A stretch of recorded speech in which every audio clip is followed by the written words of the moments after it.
everybody. Welcome, welcome, welcome. Listen, you know what day it is. It is podcast day here at Warrior Womanhood. You know what we like to do. And so I'm so excited about today. Listen, I'm feeling my little podcast rhythm kick in, y'all. Like, I am super excited on today just to be here and be among you and to continue the conversation about soul care because, soul care is so super important, right? It's a little bit deeper than self care. So, first and foremost, let me welcome you to the the Warrior Womanhood podcast. I am your host, Ayana Henderson, and I am an emotional wellness and healing coach. And the purpose of this podcast is to be able to bring women on who are willing to talk about their own journey and what soul care has looked like for them. So, what is soul care exactly? Well, I'm glad you asked. So soul care is where we peel back the layers of your emotional trauma and we work to heal your emotional wounds from the inside out. So think of it something like if you needed to get a surgery done because there was something internally that was causing you some sort of pain, it was restricting you from doing the things that you needed to do or you desired to do. And so they decide that, okay, we actually need to go in and take a look. And so soul care is like the opportunity to go inside and see what's causing all the mischief, why you're not having the relationships that you desire to have, why you're not showing up and the way that you desire to, why you're not using your voice at its maximum potential, why you're not saying the things, doing the things, why aren't you having why aren't you living a fulfilled and purposeful life? Why is that connection missing for you?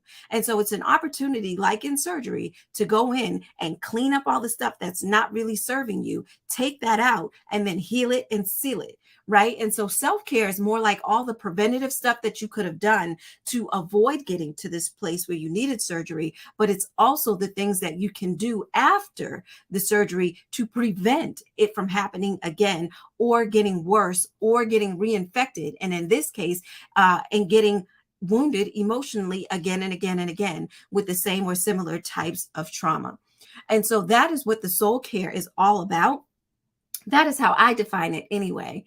And so on today, we are going to talk with an amazing woman about her journey through self-care. So I'm going to bring her on and I'm going to tell you a little bit about her. Her name is Monique, and I am excited to have you here, sis. I'm super excited. But folks, let me tell you first, before she tell you, let me tell you a little bit about her. Creative, engaging, optimistic, Monique Toussaint is the president of Monumental Business Solutions, where she partners with leaders, identifies strategies, and creates action plans to foster success. She invests time, passion, and creativity into empowering her clients to explore and implement solutions. This dynamic leader has over a decade, y'all, over a decade of experience in strategic planning, program development, and management, 7 years of coaching after earning the Global Career Development Facilitator credential, which is an ICF, the International Coaching Federation, right? She is a member of that as an executive coach with the Treasury Executive Institute, a group coach for the Office of Personnel Management, President Management Fellows Leadership Development Program. And then in her spare time, or not in her spare time, excuse me, Monique enjoys being able to provide leaders with a launching pad to pursue her goals, connections made with vibrant speakers and thought partners, end with the reminder to do what? Think monumental. So if you have an idea, she has a plan. Now, I done read all the cute little stuff, right? I done read all the cute little things, okay? I want you, Monique, to introduce yourself to the people. Tell them a little bit about you, a little bit about what you do, because we all have our cute bios. But then when we hear it, it's something different. It hits a little different. So I want you to tell the people who you are, what it is you do, why do you do it? And then we'll go ahead and get started in today's session. Wow. I mean, I'm so excited to be here. I've been following Warrior Womanhood for a while, and so I'm so glad to be here. Thank you for having me. You read that bio, I was like, who is she talking about? You're right. Okay. And so for me, I like to think of myself as someone who pushes people to pursue their purpose on purpose. And what that really means is I'm a launching pad for any leader that has anything they want to accomplish as it relates to their personal and professional growth. And so I literally get excited when people accomplish what they say they want to accomplish. I'm like, did you do it yet? How can I help you? What else do you need? So what do you want to do? Those are questions that often come up in conversations just in everyday life. And so I turned what I love to do into something I'm now doing for my business because I was doing it anyways, right? I think at one point when I was in the building, um, on the fourth floor, all our custodians kept leaving. I didn't want to tell them is because I'd work there and be like, what you want to do? Send me your resume. All right, let me help you. And I'm pretty sure if they ever found, I mean, I guess it doesn't matter, but or if I go somewhere and there's really good customer service, like the Staples right here by my house, the young man behind the counter was so amazing to me. I was like, how can I help you? What do you want to do? He had an MSW. I said, you moved to the area, but he had to work, right? I said, all right, I Right. got you. Which nonprofit you want to be at? And so now I like, it's a blessing and a curse because now I have to like learn the new staff. But yeah, I think everybody has something that they're called to do that they enjoy doing. It doesn't feel like work. And when you find that, it's a beautiful thing, even if you can't do it full time right now or ever, because some people will never make the leap to be an entrepreneur. But what I want to do is make sure that I'm the launching pad. So if you say you want to do it, let's do it. You can do it for fun, but let's do it. Figure out how do you pursue your purpose on purpose. And that's really all I think Monumental is. Like, if you have an idea, I have a plan. Let's go. Listen. I hope y'all are hearing what she is saying. First of all, she the connect. Okay. Let me just put it out there plainly like that. She is the connect. She will help people be able to sort of bring what their idea is of what they think it is that they want to do and help it come to fruition. Like there's a lot of times we settle for things that we just do it because we have to settle. We got bills to pay. We got X, Y, and Z. And so we just end up settling. And she's Mm-hmm. saying you don't have to. You don't have to. You can absolutely go after the things that you desire to have. You can absolutely go after who you desire to be. You can do the things. You can absolutely do it. One of the things too that you mentioned just in sharing what it is that you do, and it's a point that I kind of want to bring up is alignment, right? You took what you loved and Mm-hmm. then you turned it into your business. So it wasn't this grand sort of shift, if you will. Mm-hmm. It was like I just took what I loved and I made it a business. And so oftentimes what happens is we think that we need to do something new, we need to do something different, we need to do something like that has a wow factor or a shock factor. And really what happens is we really just need to take the thing that we love to do and learn how to monetize it. Yeah. And that's really it. And it doesn't matter if the monetization is in a bit becoming a business owner or entrepreneur, or you find a 9 to 5 that can actually do the things. Mm-hmm. Mm-hmm. But you've been able to transition the two. And so I think that that is one amazing. I love what you do. But I can only imagine that even in making that journey and that sort of shift, right? There was some sort of things within your belief about yourself, within your ability to know that you can do that, development in your skill set, right? There's certain credentials that you achieved into shifting from your career into becoming a coach, and what those different things were. So we talk a lot on this podcast about soul care. And I'm so glad that I really appreciate having you on because some people don't always connect soul care and their business and Mm-hmm. how you Mm-hmm. align. And I Mm-hmm. recognize starting out doing this, my initial business was to help business owners connect with their brand from the inside out. Yeah. That was my initial business. And then God was like, no, ma'am. Okay, that's not, I get the connection piece, but we're not doing it for business. We're going to do it for women. I said, okay, God, you got that. Like, you got that. So I understand it from this place, especially having worked in HR for so long. And I recognize that when people have their management styles, they show up how they feel. It doesn't Mm-hmm. matter the title of manager, your human is going to show up Mm-hmm. Mm-hmm. 100% of the time. So the first question that I want to ask you is how do you define soul care? And what has your journey looked like for you? And then we're going to connect it to the business piece. Okay. So, Yeah. yeah. Okay. So I think a couple of things, right? One of the things that I always tell people is you're no good to anyone else if you're not 100% you. And I think when we say that to each other, we often talk about being authentic, but that also means like your level. Like you see the memes that talk about, right now my phone's dead. I can do nothing with my phone because it's not charged up. And so when I think about soul care, if I don't take care of me, then I'm no good for my business. I'm no good for my family. I'm no good for anybody. And so when I think about soul care, I think about literally the words, right? Not self-care, not is my hair done, or my nails and my feet done. Soul care, like, are you okay? Have you read your word? Are you talking to a therapist? Have you talked to like your best friend? If not, like, what do you need to do to make sure you feel okay? So getting my hair, my nails, and my feet done make me feel good. I get rest. I feel good. But thinking about like, am I okay spiritually? Um, and some people say spirit, body, soul, so it's different. But I like to combine them and just like so, like I have to be okay. I have to find a devotional that works for me. I have to figure out, oh, I'm off. That's because I ain't opened my Bible app all week. You know what I mean? So thinking about how do I make sure my battery is charged so that I can be 100% in whatever I do, wherever I show up. So that's how I would define it.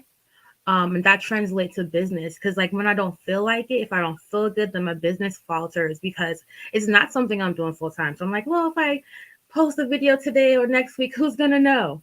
You know what I mean? So Right. I think that's how I would define that. Yeah, and I think what's so key, there's two things that you said that I think that are so key, as how soul care just transitions into every facet of your life, right? There was a question that you said that you ask yourself, or that you notice, and they're two totally different questions, or it's a statement and a question. You said, when I can get my nails done, when I can get my hair done, when I can get rest, that makes me feel good. But then I have to ask myself, are you okay though? Mm-hmm. Because you can still be in a place of overwhelm, of anxiety, of frustration, of anger, of bitterness, of resentment and unforgiveness, and still go get your hair done, sis, That and part. still go get your nails done, and still take a nap. And you still wake up with the same internal struggles that you had when you went. So that's why I like to pull apart the difference between self-care and soul care, to show you that sometimes the self-care things or applications that you do that are external are only good for the moment that you're doing them in. They are very moment to moment, which means you have to constantly be doing something, which then can add to whatever it is that you're feeling internally, because you're trying to keep up and trying to maintain, right? But then it's taking a step back and saying, that felt good, but am I okay? Am I okay? Mm-hmm. What have I done to, like this day? So I have my journal, and it helps me to set my intention for the day. It's like a planner, but it's a journal. So it asks very pointed questions about who I want to be today. How do I want to show up? It asks me about a situation that may trip me up, and how do I think I could handle it? Right. And so, one of the things was, I set my top 3 goals for the day, and then I have to pick out of those 3 what's the priority. Today the priority was to do a brain dump, because I recognized I was in a sensory overload yesterday, and I had to literally shut the computer down, put my phone on do not disturb, turn all the lights out around me, and really just get into a place where it was dark, where there was nothing that was getting my eyes to set. And if Mm-hmm. my you see the colors in my office, when I look around, the rest of my office is just as bright. Like, it looks just like pink, yellow, and blue threw up in my office. And so everything is bright and it's vibrant. So I literally had to leave my office and just desensitize. And then I recognized, you have so much in your mind. You need to actually get it out, write it on paper, brain dump it. Don't type it out, handwrite it out. Right? That's the are you okay? And I wasn't. I was in a place of overwhelm. I was in a place of, I had a spirit of competition Mm-hmm. that came up, that creeped up. And then I had a spirit of doubt. Can you do this? Are you doing too much? And I'm Mrs. Queen, do too much. Like, so Yes. why are you now questioning if you're doing too much when you notice what you do? but you do it well. So, like, ma'am, you see what I'm saying? And so you're right. To the second point, it transitions into your business, because now I don't want to show up fully, because now I think I'm doing too much, and this person did their thing this way and you can't quite do it this way yet, because this is your first time doing that one thing. So maybe you shouldn't do it just yet. Maybe you shouldn't do, maybe you're doing too much. Maybe you got the pot, you, and all the things, right? All the things come into it.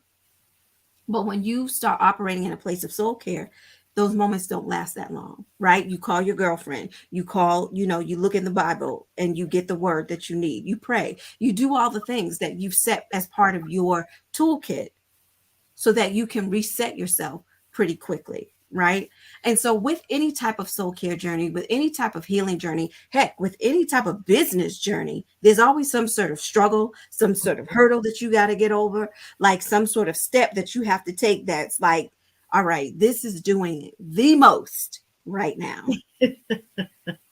So, what for you would you say has been the biggest challenge or hurdle or healing step in your healing journey? And how has that influenced you in your business? For me, the biggest step slash hurdle is not being perfect, and being willing to be transparent about not being perfect. Like, I like things to be a certain way at all times, and if it's not, I will literally delete a post if something's not centered after I posted it. Center it, repost it, do it over.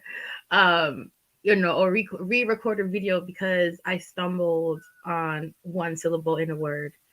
And so that is reflective of not just how I translate to business, but like personally in my, like, I don't know if it's because I grew up in a small island and everybody saw everything. And so you wanted to make sure when you stepped out, everything was always together because you didn't want anybody to talk to you. And now that I live in the States where it doesn't really matter because people don't really know you, I still have, but I also do, outreach. So I still want to appear a certain way. And so for me, I had to get over the idea that of, like, I literally on my home screen have progress over perfection because nothing was getting accomplished because it wasn't perfect enough. And that was the same thing, like in my relationships, thinking about if the person or my idea of what the relationship would look like wasn't perfect, then it couldn't go forward. So once I dealt with that small personality flaw, like, it's okay to not be perfect. Like, literally nobody is perfect. And you actually accomplish more when you tell people, and people relate to you more when you're like, you know what, I struggle with that too. Because our struggles are never for us. Which is crazy. You're like, God, why I gotta go through this to help somebody else? Like, I just want to live my life.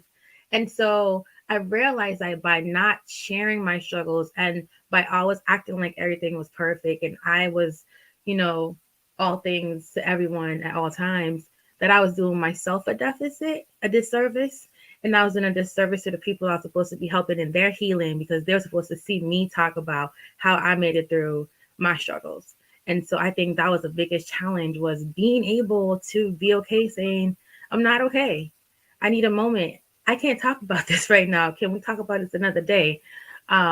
Just like being able to articulate what was working for me and what's not working for me, and being okay with people walking away. So all of that, just like, because part of being perfect is like always being who people expect you to be. At least to me it was.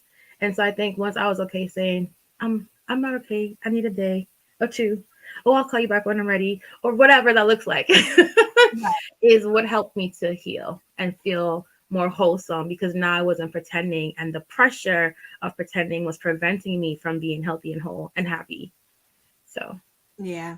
I mean, you talking right up my alley, sis.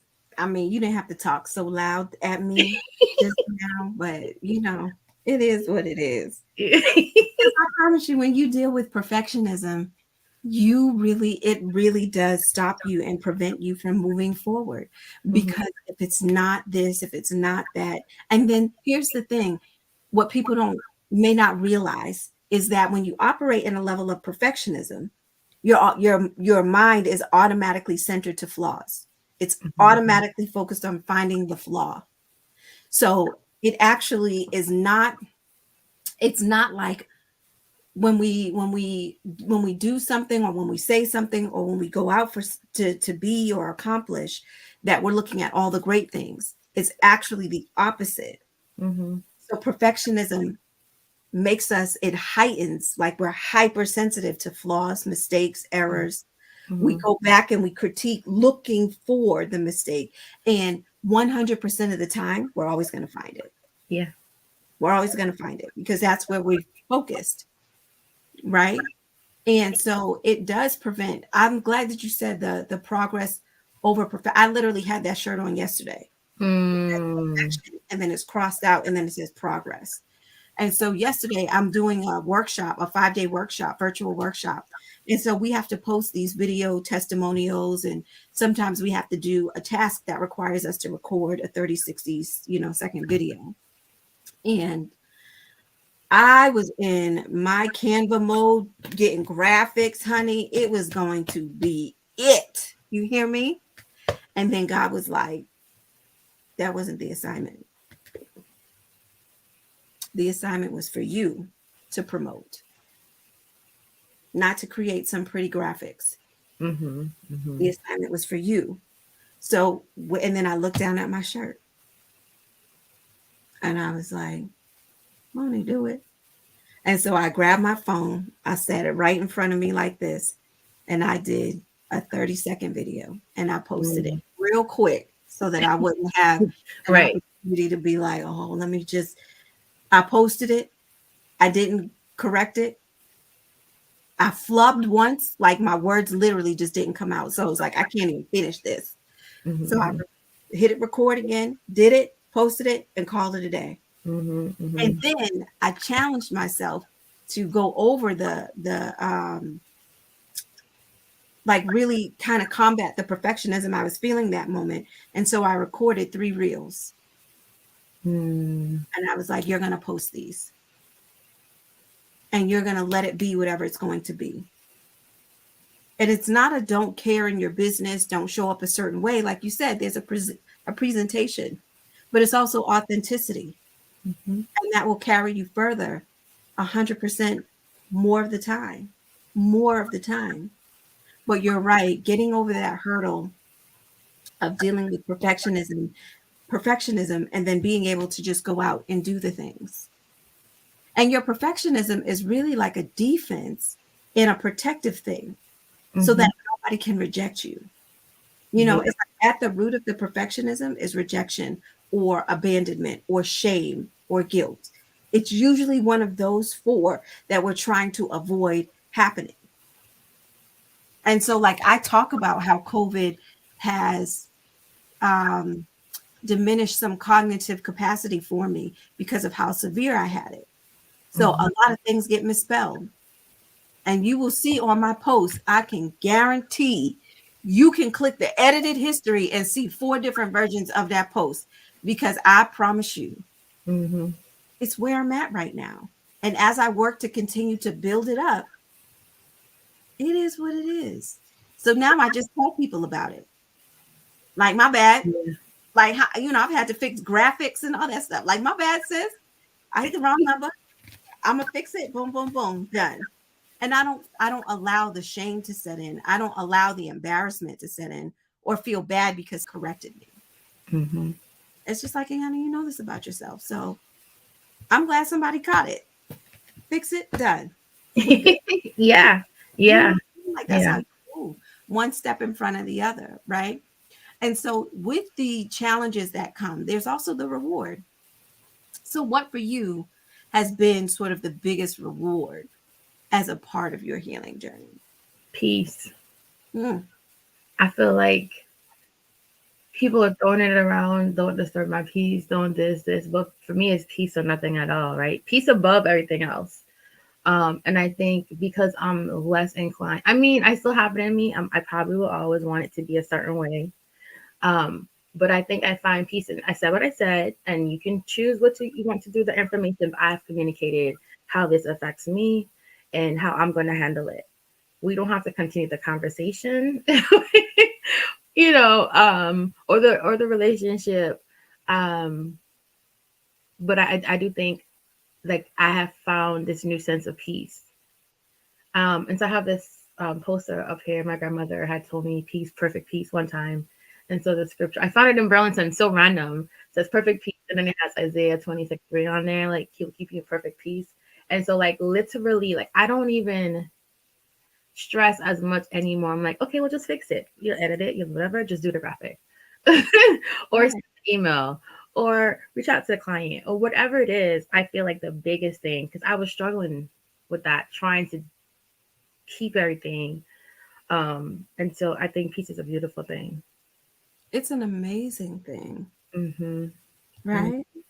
Isn't that what the word says? A peace that surpasses all understanding? Mm-hmm. Like whatever it is that you think you could have understood in that moment, peace is way more than that. Yeah. And I talk a lot about, like you said, when people write, girl, I'm just protecting my peace. You do realize that your peace doesn't need protecting when you have true peace Mm-hmm. Mm-hmm. because you are it. It's your being. Mm-hmm. You know, I had a woman say to me, she said, it seems like nothing, even in a job interview, she said, it seems like nothing ever phases you. I said, no, it phases me, but I get to choose the extent to which it will. Mm-hmm. Mm-hmm. Like I get to choose that. So it's like you said, I'm responsible for telling you how I feel. I'm responsible for telling you how something you may have said or done impacted me. Outside of that, Yeah. it is not my job to fix what you said. It is not my job to justify what you said. It is not my job to make you feel bad about what you said or feel bad about what you did. It's not my job to help change what you did. It's my job to just tell you how it impacted me. Mm-hmm. That's And it. That's I'm sorry. no, go ahead. And I think I just want to add, like, I remember when I was growing up, I'd get mad at my dad because he gave my brother the car before me. And I'd be, but I asked first. And he would say, you come home and you would laugh about crashing my car. Because I laugh about everything, but my laughter was my self defense mechanism. And I think it's such a tremendous difference in my journey between laughing and acting like everything is okay to like actually being okay, like sincerely having peace about it. Like I just wanted to fight with people. Just because people act like they're okay and they laugh and whatever, that doesn't mean they have peace. But now when you do it, you have peace because you said you're a PIECE and now Right. you have PAACE. Like you know what I mean? So just Come on, watch. make the math work. Okay. So Yes, ma'am. She said you say your PIECE and then you have PEACE. Listen, come mhm. on and give the people the math problems so that they can get themselves together. That is the part. But you're right. Sometimes our defense mechanisms show up and they communicate things that aren't actually true. Mhm, And so mhm, when we're looking for certain results, we end up not getting those results because of what we unintentionally communicated, because of how we're showing up in the world. But once you have that peace, PEACE, right, you can now be in alignment with what you feel, right? And your behaviors reflect that. If you feel sad, you show up sad. If you're happy, you show up happy, but you're not sad and then showing up happy, right? You have a consistency there in your character. And so, that is one of the things that soul care brings about is consistency within your character. And your character, whether it be business or personal, it's what's going to get people to know, like, and trust you in your relationships, personal, or in your relationships, business, right? It's what determines whether or not they're going to want to do business with you, right? How they experience you is going to be it 100% of the time. It's not going to necessarily always be a testimonial or referral or this, that, and the third. It's how they actually experience you up front, live and in action. mhm, And so I mhm. think that is like, if you could have any reward that comes from healing or your journey, peace is like hands down, sis. Winner, chicken dinner. One, honey. Because it breeds so much more from it. It breeds love, it breeds patience, it breeds kindness, it breeds gentleness, right? I can go on with the fruits. Mhm, It mhm, breeds all of it. It breeds all of it. And it's just like if you could have that, and that's the thing I think women especially look for the most. They may not articulate it quite as peace, but they define it that way. Mm-hmm, I mm-hmm. just don't want to have to worry. I just don't want to have to. I wish I didn't have to. And you know what? On the other side of I wish I didn't is peace. I Yeah. just want to have peace about it in my heart, about what to do next, about what my purpose is, about what my calling is, about who I'm going to help, etc., etc., etc., etc. And so we all have sort of that one thing that I'm like, man, I wish I had, like, now that I know this, I want everybody to know the one thing.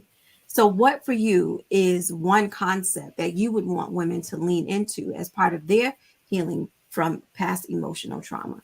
Like, if you could just focus on this one thing, I promise you, it'll change everything. Yeah, we did some conference planning last summer, and one of our sessions was called "It's Me Season," and I want every woman to live every day like it's me season, because at the end of the day, no matter what you do, how you feel, you're gonna take care of the people all around you. That is literally what we were created to help, right? We're gonna have Mhm. us literally. We're gonna make sure our parents are okay, our husbands are okay, our children are okay, our partners are okay, our coworkers, our bosses. But I want every single woman to be like, it's me season, Okay. every single day. That's, Okay. When you think about your trauma, I'm not okay. I can't do this today. Sorry, it'll get done. When you think about, I feel great. Let's go do something I enjoy. Do it. If we can get rid of the guilt that we feel for being happy, can I just say it's okay to be happy? It's okay to do something for you, and it doesn't have to be extravagant. It could be like, I'm going to close my eyes 5 extra minutes today because I'm exhausted, and I'll yeah. stay later. The small little things. I'm going to um, spend an extra $2 for some coffee from your locally owned cafe. Like I like Morning Java, in Laurel. So shameless plug. I don't do coffee, but same concept. But I think if you embrace every day as like, what do I need to do for me? Then you show up every day as you, happy to be you, wherever you are. And it translates. People they call me domino effect because they're like, whenever you come into a room, how you feel is what affects the room. And we have that power, that influence. Influence is greater than power. We have that influence. So when we show up as who we are, it transcends, it spreads. So if you take care of you, if you're happy, they know. If you're sad, they know. If you're mad, they know. It's no point in showing up and you don't want to be there. And then everybody's in a funky mood because you're in a funky mood. Right, but you're there. But are you intentional? Are you purposeful? Is there, when you leave the room, what is the greatest impact that's going to happen? Are they going to say we're glad she showed up, or we wish she didn't come because she was mad or she was sad, or you could tell her mind was off? So just think about you. It's we're so conditioned, and I'm not saying to be selfish all the time. Selfish a little bit, because I'll still take care of people. I'll still make sure everybody's okay. They call me Mama Mo. My friends call me Mama Mo. I have no kids. So when we go out, I'm like, everybody okay? You good? You need something to drink? If they breathe too hard, I'm like, you all right? I can be Mama Mo, but I can still be Mo and make sure Mo's okay. No, I don't want to go. Okay, I'm gonna come later. I gotta finish my dissertation. I'm like figuring out, how do you prioritize yourself above everything else that you have going on and still get it done. So that's a long-winded answer to say it's me season.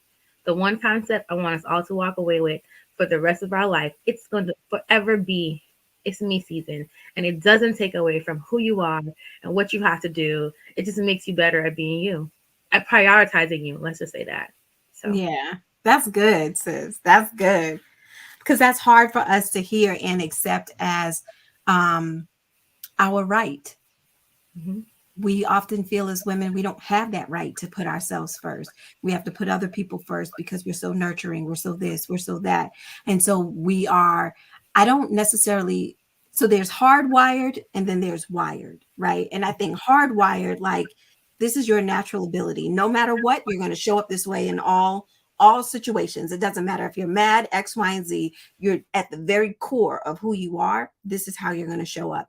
And then there's wired, Wired is more based on upbringing, experiences. And so you've conditioned yourself, right? You've manufactured the wiring to work and operate this way. But you can also remove bad wiring and replace it with good wiring. But when you're hardwired, like it came straight out the box, this is how it, and if you mess it up, then it's messed up. It's just messed up.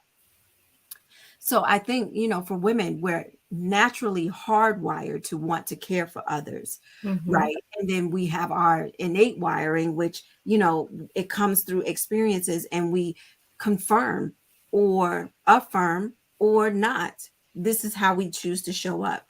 And so I think that's just so critical of learning to add to our hardwiring or recondition our wiring from environmental changes, that it's okay for us to make ourselves a priority. It's okay for us to make ourselves a priority within our own life. One of the things that I always try to say to women is, you had a purpose before, like you were born with a purpose. God gave you one. Outside of being a helpmeet, you were born with a purpose and a calling. Mm-hmm. And so you have all of those things that are already within you. And it's okay to nurture and so sustain those things. Before women are in a relationship with anybody, it doesn't matter if it's in the title of wife, in the title of girlfriend, in the title of friend, best friend, daughter, sister, you were a whole person. Mm-hmm. And you will always be a child of God before you are a title or a role or a this or a that. Like, he cares about who you are first Mm-hmm. before he cares about the relationships that you're in, before he cares about the business, before he cares about, the calling and the purpose. He needs to know that his child is okay. Because here's the thing, God is not going to put damaged people in front of other people to heal them. That's not how it Yeah. works. Yeah. Now, if there are flaws that he knows we're actively working on, I can still put you before people, because now they can see the fruit of my work through you. But if you just out here reckless, God's not like, I'm just gonna put this reckless person over here. You get a reckless person, you get a reckless person, you get to be damaged. That's not the God that we serve. He's one that's like, okay, I have this calling and this purpose for you. I need you to heal, though. I need you to heal. Once you start working on that rejection, once you start working on that procrastination, once you start working on the people pleasing, once you start working on the passive Like aggressiveness, this. once you start working on the anger, then I can put you before. As long as I know that you're with me, and you will come this way before you go this way, all will be added on to you. Mm-hmm. All Exceedingly will be added on. abundantly above all. Yeah. You see what I'm saying, sis? Yeah, you came to me. I was like, oh, all of them, all one time, all of them. All of them, all of them. Because I promise you, it's like, we think we have these beliefs that, and I call them negative narratives, that we believe for so long, and it's just like, but why? Like, where is the truth in that? Where did you find the truth in that? Who told you that was the truth? Mm-hmm. You know, it's almost like when God is in the garden, and he asked Adam, "Where are you?" He's not looking for his location. It's like, "Where's your heart?" Like, didn't we have a conversation about what to do and what not to? Like, where are you? What happened? How did it happen? Why are you covered, sir? How did you even know you were naked? Where are you? Yeah. And it's like the same question that you ask yourself. Am I okay? Where am I right now? Why do I feel so disconnected, disjointed? What really bothered me? What were the things, right? And so it's always helpful for me. I never want to share a bunch of information and then that's it. It's just information. I always like to leave one tip, tool, or technique that somebody can take as a practical step to be able to implement in real life and in real time. So, what is one thing for you? What is one tip that you could give another woman in her healing journey? I think that every woman should know how she loves and how she wants to be loved. And the reason I say that is because part of your me season is knowing how to love yourself. And if you don't know how you love yourself, or how you want other people to show love to you, um, it'll be hard to heal because you'll have unspoken expectations and you'll be disappointed time and time again. And that's not constructive to your journey. And so I know everybody talks about the five love languages and what they are, but I think it's important for them to know what that is for you. So you don't even have to read the book. I think they have like free quizzes online. Part of the healing is to find out how you receive love and how you show it. Like my way of showing it is acts of service and gifts, but I hate gifts. Don't buy me anything. I feel bad. I don't want it. I want you to do quality time and acts of service with me.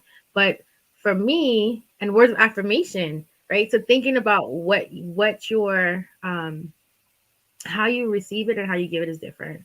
And being able to articulate that to the people closest to you so that you can walk in your journey and not be resentful because they're not giving you the love that you want because they don't know. Because how you show it may not be how you receive it, and vice versa. They might think they're showing you love by buying you things and doing stuff, and you're just like, but I just want you to spend time with me.